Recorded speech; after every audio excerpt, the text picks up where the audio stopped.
Hello my dear students, आज हम class 12th का जो हमारा लेसन फर्स्ट चल रहा है इसका पार्ट 3 स्टार्ट करेंगे। अभी तक हमने 2 पार्ट किए हैं, जिसमें फर्स्ट पार्ट में हमने कार्य, जीविका और आजीविका के बारे में जाना, हमने नौकरी और करियर की डेफिनेशन के बारे में जाना, कार्य को प्रभावित कौन कौन से कारक करते हैं और भारत के कौन कौन से परंपरागत व्यवसाय है, हमने इसके बारे में जाना। आज हम पार्ट 3 स्टार्ट कर रहे हैं, जिसमें हम पढ़ेंगे कार्य, आयु और जेंडर के बारे में। तो स्टूडेंट्स, हम स्टार्ट करते हैं हमारा पार्ट 3, जिसमें हम आज हमारा टॉपिक रहेगा, जिसमें हम कार्य, आयु और जेंडर की बात करेंगे। स्टूडेंट्स, आपको याद होगा कि जब मैंने आपको कार्य को प्रभावित करने वाले कारक पढ़ाए थे, तो वहां पे एक कारक आयु और जेंडर भी था कि किस तरीके से कार्य के ऊपर आयु और जेंडर का प्रभाव पड़ता है।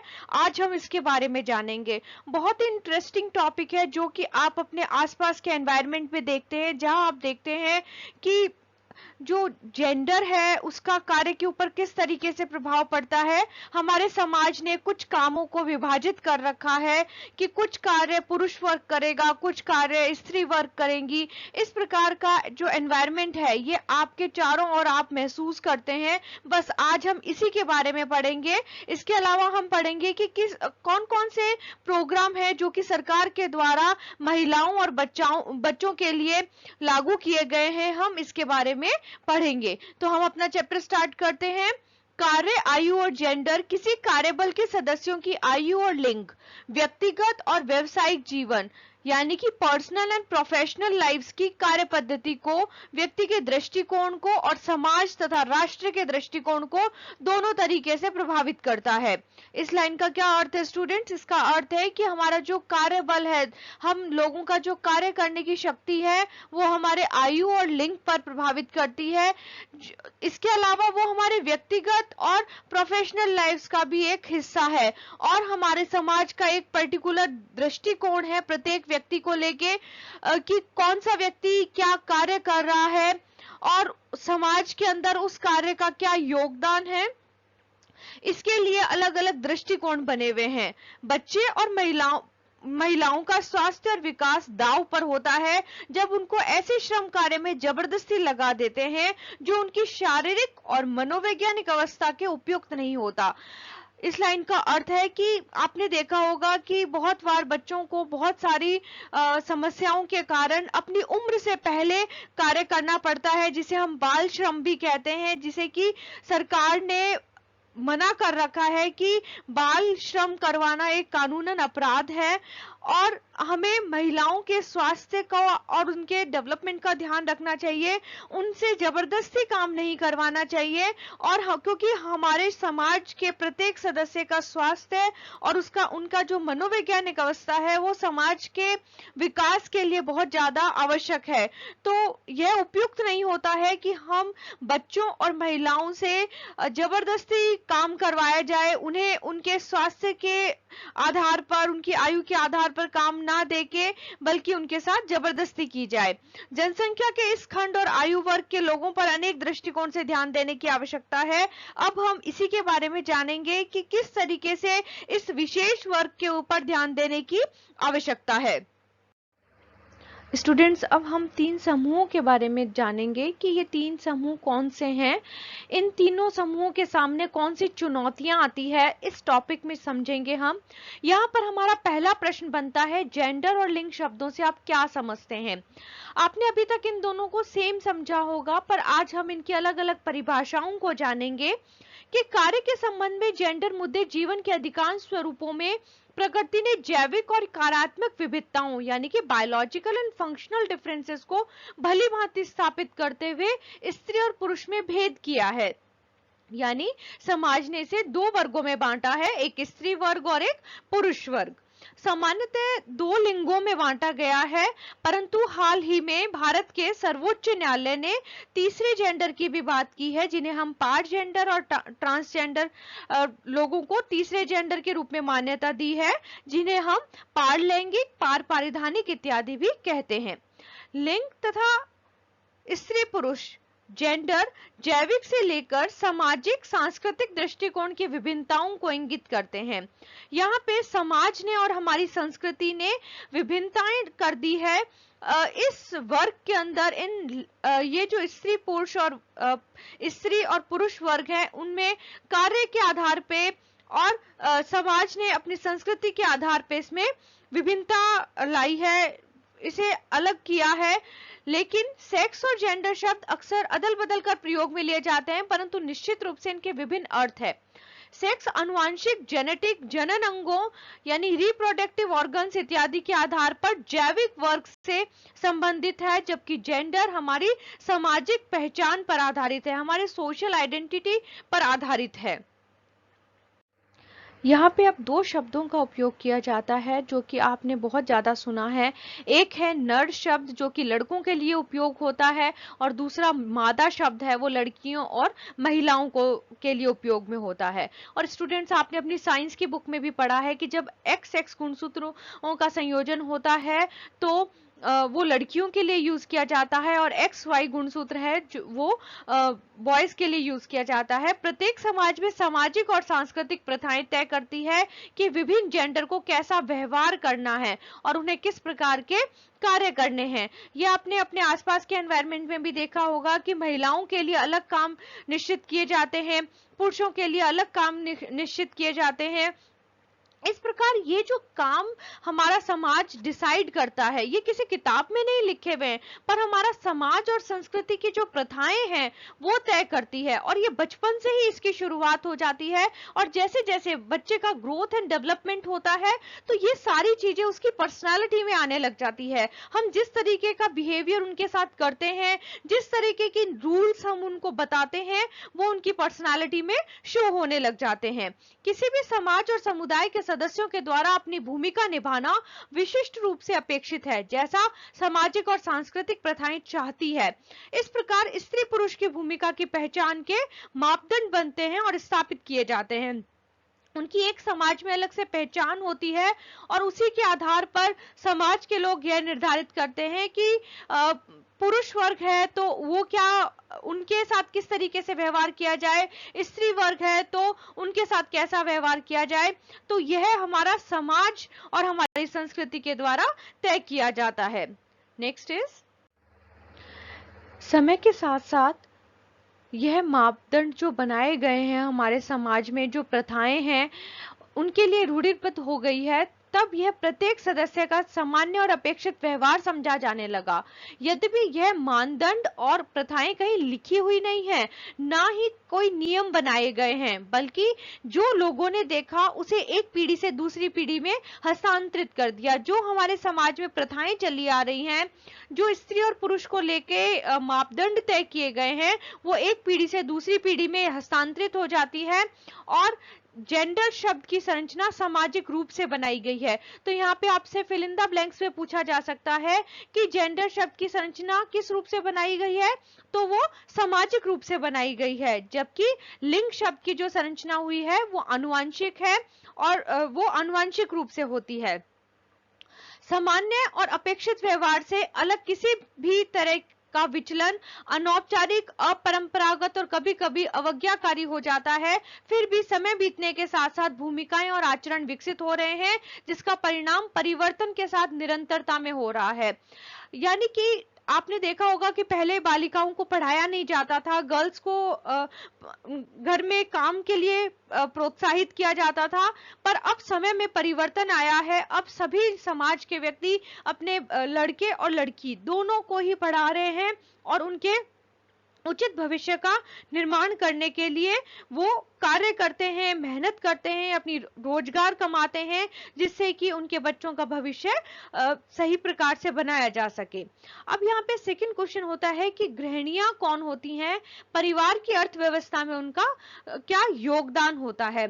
जब हमने कार्य के बारे में पढ़ा था तो हमने यह पढ़ा था कि जरूरी नहीं है कि घर के बाहर ही काम किया जाए, बल्कि हमारी जो माताएं हैं, जो महिलाएं हैं, वो घर के अंदर भी काम करती है और वो परिवार की अर्थव्यवस्था में अपना विशेष योगदान देती हैं। यह देखा जा सकता है कि आदमी रोटी कमाने वाला और घर संभालने वाली स्त्रियां जैसी बरसों पुरानी भूमिकाएं बदल रही है। अब पहले वाली बात नहीं रही है कि जो पुरुष वर्ग है वो बाहर कमाने का ही काम करेगा और जो महिलाएं हैं और वो घर संभालने का काम करेंगी, परंतु पूरे भारत में स्त्रियां उत्पादन संबंधी कार्यों से और कुछ समाजों में मार्केट के कार्यों से जुड़ी हैं। ग्रामीण भारत में स्त्रियां कृषि और पशुपालन में गहनता से और व्यापक रूप से जुड़ी हैं और शहरी क्षेत्रों में निर्माण कार्यों में कार्यरत है अथवा घरेलू सहायिका के रूप में रोजगार प्राप्त कर रही हैं। अब पहले के टाइम में जो होता था, जब यह समझा जाता था कि महिलाओं का कार्य सिर्फ घर संभालना है, ये धारणा पूर्ण रूप से चेंज हो चुकी है। अब महिलाओं का हमारी भारतीय अर्थव्यवस्था में बहुत बड़ा योगदान है। महिलाएं मार्केटिंग का काम कर रही है और जो ग्रामीण महिलाएं हैं वो पशुपालन का काम कर रही है, जिसमें हमने लास्ट वीडियो में पढ़ा था, सेकंड वीडियो में, कि भारत का एक परंपरागत व्यवसाय है वो कृषि है। तो हमारे भारत की जो महिलाएं हैं, जो ग्रामीण महिलाएं हैं, वो कृषि और पशुपालन में अपनी महत्वपूर्ण भूमिका निभा रही है और जो शहरी क्षेत्र में रहने वाली महिलाएं हैं वो अनेक प्रकार के कार्य कर रही है और इसके अलावा वो घर में रह के भी अपने रोजगार प्राप्त कर रही है। वो अपने छोटे छोटे से उद्योग घरों में उन्होंने स्टार्ट कर रखे हैं और उससे वो अपना रोजगार कमा रही हैं। ये सभी कामकाजी महिलाएं हैं और किसी ना किसी रूप से परिवार की आय में अपना योगदान दे रही है। बहुत सारी महिलाएं हैं जो कि घर के अलावा बाहर भी कार्य कर रही हैं, वो बाहर कमाने भी जा रही हैं। तो कमाने में सक्रिय भागीदारी और परिवार के संसाधनों में योगदान देने के बावजूद स्त्री को स्वतंत्र रूप से निर्णय लेने के, यानी कि उनको डिसीजन लेने के अधिकार अभी भी नहीं है। इस कारण से स्त्रियां निरंतर शक्तिहीन रहती चली आ रही हैं।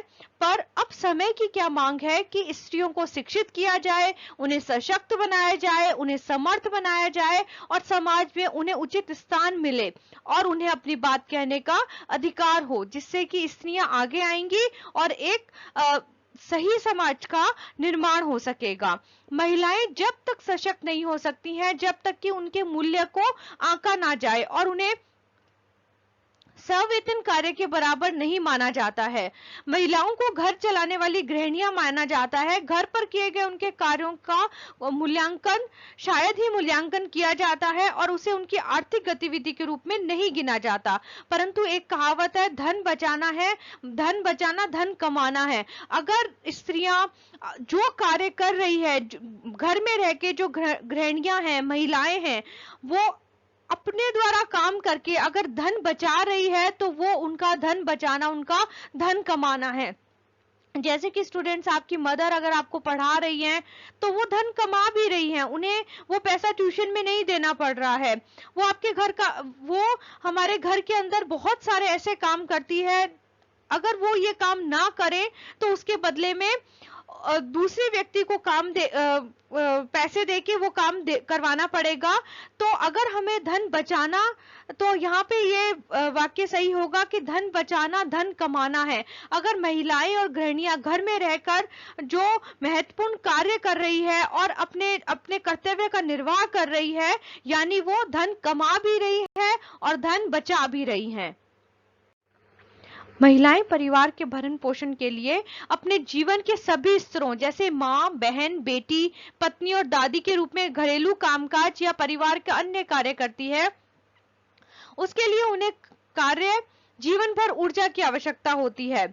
इस प्रकार का योगदान परिवार के अन्य सदस्यों को अधिक दक्षता से उनकी भूमिका निभाने और कर्तव्य पूरा करने में सहायक होता है। अतः महिलाओं के द्वारा किए गए घरेलू कार्य को आर्थिक योगदान और उत्पादन गतिविधियों की तरह महत्व देने की आवश्यकता है। आपने देखा होगा बहुत सारे विज्ञापन के थ्रू भी ये मैसेज दिया जा रहा है कि महिलाओं को समान अधिकार दिए जाने चाहिए।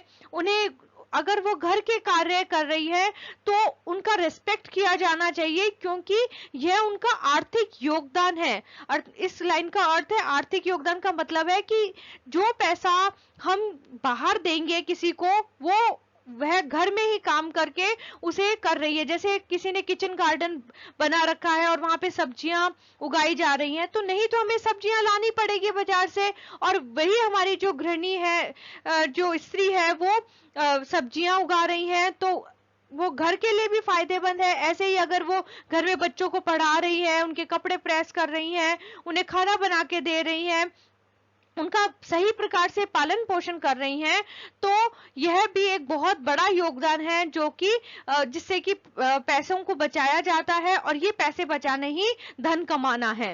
घर के बाहर रोजगार के लिए काम करना और उनके स्वाधीन होने में सहायक हुआ है, साथ ही उनके परिवार के संसाधनों में भी सुधार आया है। अब जो महिलाएं घर के कार्य के साथ साथ बाहर का कार्य भी कर रही है, वो संसाधनों में वृद्धि कर रही है, मतलब उनके जो रिसोर्सेज है वो बढ़ रहे हैं, उनके जो घर की मुख्य आवश्यकताएं हैं उन्हें वो आसानी से पूरा कर सकते हैं। महिलाओं ने अर्थव्यवस्था के प्रत्येक क्षेत्र में भाग लेना शुरू कर दिया है और बहुत ही उच्च पदों पर आसीन हैं, परंतु इससे महिलाओं पर दोहरा भार पड़ रहा है। अब स्टूडेंट्स, यहाँ पे आपसे प्रश्न पूछा जा सकता है कि अपने शब्दों में समझाइए कि महिलाओं के ऊपर कार्य के द्वारा किस प्रकार से दोहरा भार पड़ रहा है। तो वहां पे आप इस बात को एक्सप्लेन करेंगे अपने उत्तर में कि महिलाएं हैं वो घर की रेस्पॉन्सिबिलिटीज भी पूरी कर रही हैं, जिसमें वो बच्चों का लालन पालन कर रही हैं, घर के सभी घरेलू काम कर रही हैं, और इसके अलावा वो समाज के उत्थान के लिए भी घर से बाहर जाकर भी काम कर रही हैं। यानी महिलाओं के ऊपर दोहरा भार पड़ रहा है, क्योंकि अभी भी उनसे यह अपेक्षा की जाती है कि वे घर का अधिकांश कामकाज करें और मुख्य देखभाल करने वाली बनी रहे। नेक्स्ट है स्त्रियों और उनके कार्य से संबंधित मुद्दे और सरोकार। यहाँ पे अभी स्टूडेंट्स हमने 2 प्रश्नों के बारे में और उनके उत्तर के बारे में जाना। पहला प्रश्न था कि जेंडर और लिंग के बारे में समझाना था, कि उनकी डेफिनेशंस के बारे में बताना था। दूसरा था कि गृहिणियां कौन होती हैं और वो किस तरीके से परिवार के आर्थिक उत्थान के में सहायक होती हैं। तो महिलाएं वो होती हैं जो जो महिलाएं हैं वे गृहिणियां हैं जो कि घर के सभी कार्यों को अपना कर्तव्य समझकर करती हैं, और बल्कि उनको सवेतन नहीं किया जाता, मतलब उसके बदले में वो कोई सैलरी नहीं लेती हैं, पर फिर भी अपनी रेस्पॉन्सिबिलिटीज पूरी करती हैं। अब है कि स्त्रियों और उनके कार्य से संबंधित कुछ मुद्दे हैं। कौन से मुद्दे हैं? कि कुशल कारीगरों की आवश्यकता के कारण श्रम बाजार में स्त्रियों की भागीदारी के अवसरों में कमी आई है, अतः स्त्रियों के हितों की रक्षा के लिए कौशलों को विकसित करने वाली प्रशिक्षण सुविधाओं में वृद्धि की जानी चाहिए। यानी कि जो महिलाओं के अंदर स्किल्स है, जैसे किसी के अंदर डांस का स्किल है, किसी के अंदर मूर्ति बनाने का स्किल्स है, किसी के अंदर खाना बनाने का कौशल है, तो उन्हें समय समय पर ट्रेनिंग दी जानी चाहिए और उस ट्रेनिंग के द्वारा उनके इस कौशल को बढ़ाया जाना चाहिए, जिससे कि वो बाजार के अंदर भी अपना श्रम दे सके और उचित कार्य कर सके। आदमी को मुख्य कमाई करने वाला माना जाता है और स्त्रियों को कमाई का पूरक या गौण माना जाता है। भले ही वह एकमात्र काम करने वाली है, तब भी बाजार में उन्हें वो सम्मान और प्रतिष्ठा नहीं मिलती जो कि एक पुरुष को मिलती है। अब आधुनिक भारत में स्त्रियों से संबंधित कुछ मुद्दे हैं। यह आपसे यह भी पूछा जा सकता है कि स्त्रियों के कार्यों को कौन कौन से कारक प्रभावित करते हैं। तो पहला है तनाव और स्वास्थ्य पर प्रतिकूल प्रभाव पड़ता है। अगर वो बहुत ज्यादा काम कर रही हैं, वो घर की भी सारी रिस्पॉन्सिबिलिटीज देख रही हैं, वो अपने कार्यस्थल के ऊपर भी काम कर रही हैं, तो उनके ऊपर तनाव रहेगा। ठीक है, वो जिस क्षेत्र में जाके काम करती है, जिस अपने वर्किंग एरियाज में वो काम करती है, वहां पे बहुत ज्यादा स्ट्रेस है, जो कि एक बहुत इंपॉर्टेंट कारक है, जो कि महिलाओं के ऊपर तनाव बहुत रहता है। उन्हें अपने घर का भी सारा काम करना होता है, बच्चों की देखभाल भी करनी होती है, बच्चों की पढ़ाई का भी ध्यान रखना होता है, और जिस एरिया में वो काम कर रही होती है वहां का भी सारा ध्यान रखना होता है। और स्वास्थ्य पर प्रतिकूल प्रभाव पड़ता है, और इसका क्या प्रभाव पड़ता है कि महिलाएं अपने स्वास्थ्य के ऊपर ध्यान नहीं दे पाती हैं, जिससे कि उनके स्वास्थ्य के ऊपर प्रभाव पड़ता है। बिना जेंडर भेदभाव के कार्यस्थलों पर सुनिश्चित सुरक्षा और मात्रा तो लाभ दिया जाना चाहिए।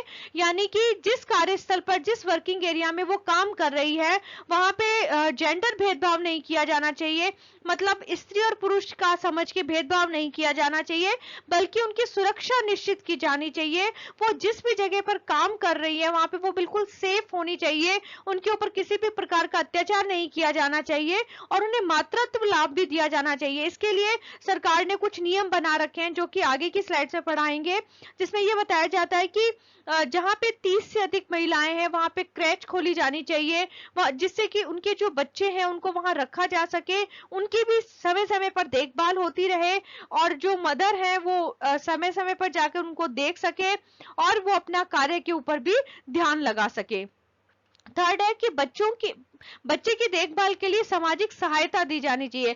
समाज के लोगों को उनका ध्यान रखना चाहिए कि वो काम भी कर रही है, वो बच्चों का देखभाल भी कर रही है, वो घर के काम भी कर रही है, तो उनके ऊपर विशेष रूप से ध्यान दिया जाना चाहिए। तो ये कुछ मुद्दे हैं, कुछ कारक हैं जो कि महिलाओं के कार्य के ऊपर अपना प्रभाव डालते हैं। मतलब जो महिलाएं बाहर काम कर रही है उन्हें तनाव रहता है, वो अपने स्वास्थ्य के ऊपर ध्यान नहीं दे पाती हैं, उन्हें पूर्ण रूप से सुरक्षा दी जानी चाहिए, उन्हें मातृत्व लाभ दिया जाना चाहिए और हमारे समाज को उनके बच्चों की देखभाल में सहायता करनी चाहिए। जैसे परिवार के अन्य सदस्य हैं वो उनकी हेल्प करें और उनके साथ एक उचित व्यवहार करें कि वो बहुत ज्यादा श्रम कर रही हैं, बहुत ज्यादा मेहनत कर रही है, जिसे उन्हें सम्मान दिया जाना चाहिए। अब है कि संवैधानिक अधिकार अधिनियम और सरकारी पहल, अर्थात कि सरकार इन महिलाओं और बच्चों के लिए क्या क्या काम कर रही है, वो क्या पहल कर रही है, हम इसके बारे में जानेंगे। अब यहाँ पे क्वेश्चन बनता है कि भारत में महिलाओं को समानता की गारंटी कैसे दी जाती है। तो भारत का संविधान सभी क्षेत्रों में पुरुषों और स्त्रियों दोनों को समानता की गारंटी देता है। सरकार के किसी भी दफ्तर में रोजगार या नियुक्ति संबंधी मामलों में सभी नागरिकों को बराबर के अवसरों की गारंटी भी शामिल है। अतः जाति, पंथ, रंग, प्रजाति या जेंडर के आधार पर किसी भी रोजगार या दफ्तर के संदर्भ में भेदभाव को रोकता है। यह भी मांग करता है कि महिलाओं को काम करने के लिए मान व उचित परिस्थितियां दी जानी चाहिए, मतलब उन्हें सम्मान दिया जाना चाहिए और उन्हें ऐसा एनवायरनमेंट दिया जाना चाहिए कि उनके ऊपर किसी प्रकार का शोषण ना हो, उन्हें शोषण से बचाया जा सके और उनकी शैक्षणिक और आर्थिक प्राप्तियों के लिए सहायता और प्रोत्साहन दिया जाना चाहिए। यानी सरकार के द्वारा ये कार्य किए जाने चाहिए कि जो महिलाएं काम कर रही हैं उनके साथ किसी भी प्रकार का शोषण ना हो, वो अपने बच्चों की भी देखभाल कर सके और जाति के आधार पे, धर्म के आधार पे, रंग के आधार पे और जेंडर के आधार पर किसी प्रकार का भेदभाव नहीं किया जाना चाहिए। ये हमारे संविधान के अधिकार अधिनियम के द्वारा लागू किया गया है। अब हमारे संविधान में कुछ अधिनियम बनाए गए हैं जिसमें महिलाओं और बच्चों के लिए विशेष प्रावधान बनाने के लिए राज्य को शक्तियां प्रदान करता है। साथ ही ऐसे कुछ अधिनियम हैं जो महिलाओं के संवैधानिक अधिकारों की सुरक्षा करते हैं।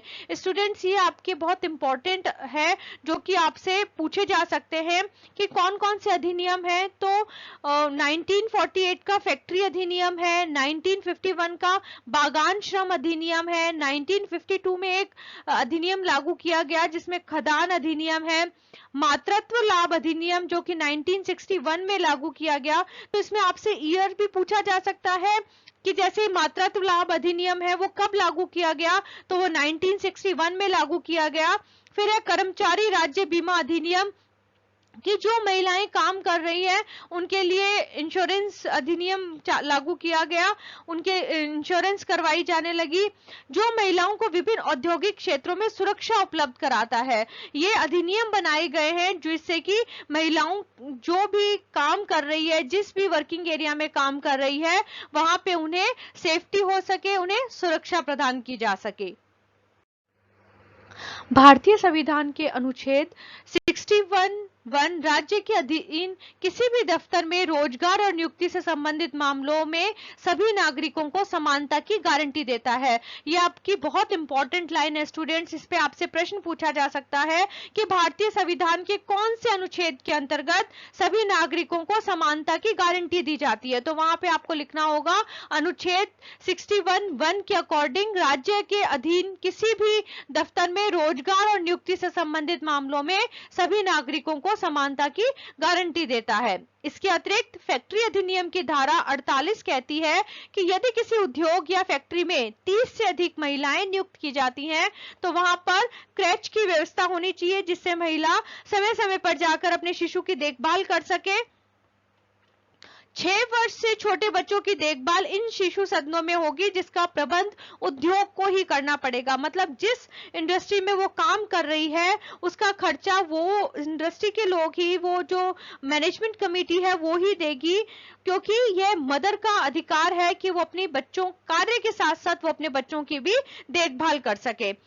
उन अनेक राज्यों द्वारा रोजगार की आवश्यकता और महिलाओं की दशा में सुधार के लिए ये सरकार के द्वारा पहल की गई है। तो स्टूडेंट्स, यहाँ पे आपसे ये प्रश्न पूछा जा सकता है कि सरकार के द्वारा कौन कौन से अधिनियम लागू किए गए हैं और कौन कौन से जैसे इसमें अधिनियम 48 के अकॉर्डिंग क्या क्या सुविधाएं दी गई है, इसके बारे में पूछा जा सकता है। श्रम मंत्रालय में महिला मजदूरों की समस्याओं का निपटारा करने के लिए महिला प्रकोष्ठ की स्थापना की गई है। यहाँ पे वुमेन सेल की स्थापना की गई है, जिसमें कि अगर जो महिलाएं हैं, जो वर्कर्स हैं, उनको कौन कौन सी प्रॉब्लम्स आ रही है, तो ऐसा नहीं है कि वो उसे सहन करती जाएगी, बल्कि अपने अधिकार के लिए वो श्रम मंत्रालय में जाके महिला प्रकोष्ठ में बात कर सकती है। समान कार्य और समान प्रकृति के कार्य सुनिश्चित करने हेतु समान वेतन के लिए समान पारिश्रमिक अधिनियम लागू किया गया है। मतलब जो वो काम कर रही है, जितना वो परिश्रम कर रही है, उसके आधार पर उन्हें समान वेतन दिया जाना चाहिए। मतलब जो वेतन पुरुषों को दिया जा रहा है वैसा ही समान वेतन महिलाओं को भी दिया जाना चाहिए। समान पारिश्रमिक अधिनियम लागू करने के लिए समाज कल्याण विभाग ने महिलाओं के लिए राष्ट्रीय कार्य योजना को अपने हाथ में लिया है। तो आपसे यहाँ पे ये भी प्रश्न पूछा जा सकता है कि कौन से विभाग ने राष्ट्रीय परियोजना को अपने हाथ में लिया है, तो वहां पे आप बोलोगे समाज कल्याण विभाग ने। और यहाँ पे आपसे एक प्रश्न पूछा जा सकता है कि महिलाओं को, अगर किसी मजदूर महिला को समस्या आ रही है अपने वर्किंग एरिया पे, तो वो कहाँ जाके अपनी एप्लीकेशन लगा सकती है, तो वो श्रम मंत्रालय में जाकर अपनी शिकायत दर्ज करवा सकती है। नेक्स्ट इज ग्रामीण क्षेत्रों में महिलाओं के लिए रोजगार के अवसरों को बढ़ावा देने हेतु महिलाओं के काम और उनकी आर्थिक एवं उत्पादन गतिविधियों में भागीदारी पर श्रम कानूनों ने पुनर्अवलोकन करने हेतु योजना आयोग के द्वारा एक कार्यकारी समूह बनाया है। ये सभी काम सरकार के द्वारा, श्रम मंत्रालय के द्वारा, समाज कल्याण विभाग के द्वारा किए जा रहे हैं, जिसमें महिलाओं द्वारा विशेषकर ग्रामीण क्षेत्रों में किए जाने वाले कार्यों पर डेटाबेस निर्माण के लिए योजना आयोग द्वारा एक परिचालन समिति भी बनाई गई है। अब पिछले कुछ वर्षों में महिला विकास कार्यक्रमों की मूल अवधारणा में परिवर्तन की पहल हुई है। प्रारंभ के दशकों में महिला संबंधी कार्यक्रम कल्याणकारी दृष्टिकोण की ओर लक्षित थे। धीरे धीरे ये अवसर की समानता के तरफ और अंतिम रूप से विकास के दृष्टिकोण पर आधारित हो गए हैं। अब महिलाओं को समान अधिकार दिया जाता है और उनके विकास को ध्यान में रखकर उनके लिए बहुत सारे कल्याणकारी योजनाएं लागू की गई है। महिला विकास कार्यक्रमों के पूरी तरह से लागू होने पर यह महसूस किया जाता है कि समुचित लाभ प्राप्ति नहीं किए जा सकते हैं, क्योंकि महिलाएं मानव संसाधन का एक हिस्सा है। यद्यपि कुछ क्षेत्रों में महिलाओं ने उपलब्धियां प्राप्त की है, परंतु आर्थिक और वित्तीय दृष्टिकोण से उन्हें पुरुषों के बराबर हिस्सेदारी उपलब्ध कराने में अभी काफी श्रम करना होगा। यानी अभी भी उन्हें उनके कार्य का सही प्रकार से हिस्सा नहीं मिल पा रहा है, उन्हें उतना पैसा नहीं दिया जाता है जितना कि उनका अधिकार होता है। तो अभी भी उन्हें बहुत मेहनत करने की आवश्यकता है अपने अधिकारों को प्राप्त करने के लिए। मानसिकता को आधुनिक बनाना होगा। अब हमें क्या क्या काम करने होंगे कि समाज कार्य से संबंधित स्त्री पुरुष जेंडर की समस्याओं के प्रति क्या दृष्टिकोण है, हमें समाज के दृष्टिकोण, अभिवृत्ति और नजरिए को बदलना होगा। कैसे बदलना होगा? इसके लिए समाज के लोगों को अपने दृष्टिकोण को बदलना होगा, उन्हें बच्चियों को पढ़ाना होगा, महिलाओं को पढ़ाना होगा, उनके अंदर जो स्किल्स हैं, जो कौशल हैं, जो टैलेंट है, उनको उजागर करना होगा, उसे बढ़ावा देके उन्हें कार्य के प्रति इंटरेस्ट दिखाना होगा कि तुम ये काम कर सकते हो। ठीक है। तो इस तरीके से हमें समाज के दृष्टिकोण, उसकी अभिवृत्ति और नजरिए को बदलने की आवश्यकता है। तभी हम सरकार के साथ साथ, क्योंकि सरकार अकेले कुछ भी नहीं कर सकती है, जब तक समाज के लोग आगे नहीं आएंगे महिलाओं और बच्चों के उत्थान के लिए, तब तक सभी कार्य सही प्रकार से नहीं हो सकते हैं। तो समाज के सभी लोगों को इसमें अपनी हिस्सेदारी करनी आवश्यक है। अब यहाँ पे हमारा बहुत इंपॉर्टेंट क्वेश्चन इस वीडियो का आता है, जो है कि भारत सरकार के द्वारा बालिकाओं की प्राथमिक शिक्षा के लिए कौन कौन सी योजनाएं लागू की गई है, उन योजनाओं का वर्णन कीजिए। तो स्टूडेंट्स, ये हमारे एग्जाम की पॉइंट ऑफ व्यू से बहुत ही इंपॉर्टेंट क्वेश्चन है, जिसमें सरकार के द्वारा बालिकाओं के लिए 2 योजनाएं चालू की गई है। पहला है कस्तूरबा गांधी बालिका विद्यालय खोले गए हैं, और दूसरा है एसएसए का प्रोग्राम चलाया गया है, जिसमें सर्व शिक्षा अभियान, जैसे नाम से ही पता होता है, सर्व यानी सभी को शिक्षा प्राप्त होनी चाहिए। सर्व शिक्षा अभियान के अंतर्गत ये कहाँ पे कार्य कर रहे हैं? ये ग्रामीण क्षेत्रों, दूरस्थ क्षेत्रों और समाज में प्रतिकूल परिस्थितियों में रहने वाली बालिकाएं, जो कभी विद्यालय में, जिन्होंने कभी एडमिशन नहीं लिया या वो किसी कारण से विद्यालय छोड़कर चली गई हैं, को प्राथमिक शिक्षा तक आवासीय विद्यालयों में शिक्षित करने की भारत सरकार की योजना है। तो आपको इसमें बहुत सारे पॉइंट्स आ रहे हैं जिनका ध्यान रखना होगा, क्योंकि ये आपसे फिल इन द ब्लैंक्स में भी पूछे जा सकते हैं कि कस्तूरबा गांधी योजना किन बालिकाओं के लिए लगाई जा रही है। तो ये किन बालिकाओं के लिए लागू किया गया विद्यालय है? जो कि ग्रामीण क्षेत्रों में है, जो कि दूरस्थ क्षेत्रों में है, वहां पे विद्यालय नहीं है, और समाज में प्रतिकूल परिस्थितियों में रहने वाली बालिकाएं, जो कभी विद्यालय में, जिन्होंने कभी एडमिशन नहीं करवाया या किसी कारणवश वो अपनी पढ़ाई छोड़ चुकी है, उन बालिकाओं की प्राथमिक शिक्षा तक आवासीय विद्यालयों में शिक्षित करने की भारत सरकार की एक योजना है। जो कस्तूरबा गांधी बालिका विद्यालय में प्रवेश पाने वाली यह सभी बालिकाएं प्रवेश स्तर की तैयारी के 6 माह से 1 वर्ष तक सेतु पाठ्यक्रम का अध्ययन करेंगी। इन लड़कियों के लिए केजीबीवी में प्रवेश का स्तर 6 क्लास का है। ये जो कस्तूरबा गांधी बालिका विद्यालय प्रत्येक जिले के पिछड़े हुए खंडों में खोले जा रहे हैं। यह योजना अभी हाल ही में बने भारत सरकार के कानून राइट टू एक्ट एजुकेशन यानी आरटीई को लागू करने में सहायक होगी। तो आपसे यहाँ पे यह भी प्रश्न पूछा जा सकता है कि ये योजनाएं किस योजना के अंतर्गत है? ये राइट टू एजुकेशन योजना के अंतर्गत लागू की गई है। तो स्टूडेंट्स, ये आपका बहुत इंपॉर्टेंट क्वेश्चन है, जिसमें 2 प्रकार से सरकार ने अपनी योजनाएं चलाई है। एक तो कस्तूरबा गांधी विद्यालय खोले गए हैं, और सर्व शिक्षा अभियान के तहत उन सभी बालिकाओं को शिक्षित किया जा रहा है जो कि ग्रामीण क्षेत्रों में है, दूरस्थ क्षेत्रों में है, और किसी कारण से वो विद्यालय में एडमिशन नहीं ले सकी हैं। उनके लिए ये विशेष प्रकार की योजनाएं हैं, जिससे कि बालिकाओं को शिक्षित किया जा सके। और अगर हमारे समाज की बालिकाएं शिक्षित होंगी, समर्थ होंगी, तो एक सुंदर समाज का, एक स्वस्थ समाज का निर्माण करने में सहायक होंगी। तो स्टूडेंट्स, यहाँ पे हमारा 3rd पार्ट है वो खत्म हो रहा है, जिसमें हमने कार्य, आयु और जेंडर के बारे में पढ़ा है। अभी तक हमने 3 पॉइंट किए हैं फर्स्ट यूनिट के, जिसमें कार्य, आजीविका, जीविका के बारे में जाना है। हमने भारत के परंपरागत व्यवसायों के बारे में जाना है। और आज का जो टॉपिक था, जिसमें हमने पढ़ा कि जो कार्य है उसका जेंडर और आयु पे किस तरीके से प्रभाव पड़ता है, और सरकार के द्वारा कौन से अधिनियम लागू किए गए हैं जिसके अंतर्गत महिलाओं को उचित अधिकार मिल सके, उन्हें अपने कार्य, जितना कार्य कर रहे हैं उसके आधार पे, वो अपने श्रम के आधार पे उन्हें वेतन मिल सके, समान वेतन मिल सके, उन्हें शिक्षित किया जा सके, और उनके अंदर जो टैलेंट है उन्हें उजागर किया जा सके, उन्हें ट्रेंड किया जा सके। इस प्रकार की योजनाएं चलाई गई है, और ये 2 योजनाओं के बारे में हमने जाना है, जो जिसका नाम है कस्तूरबा गांधी बालिका विद्यालय और सर्व शिक्षा अभियान, जो कि राइट टू एजुकेशन के अंतर्गत आती है। स्टूडेंट्स, आप यहाँ तक पढ़े, ये जो मैंने स्लाइड्स तैयार की है उसके नोट्स बनाएं और अपनी कॉपी में लिखें और इसे याद करें। और अगर मेरा वीडियो पसंद आए तो प्लीज लाइक और सब्सक्राइब करना ना भूलें। Thank you.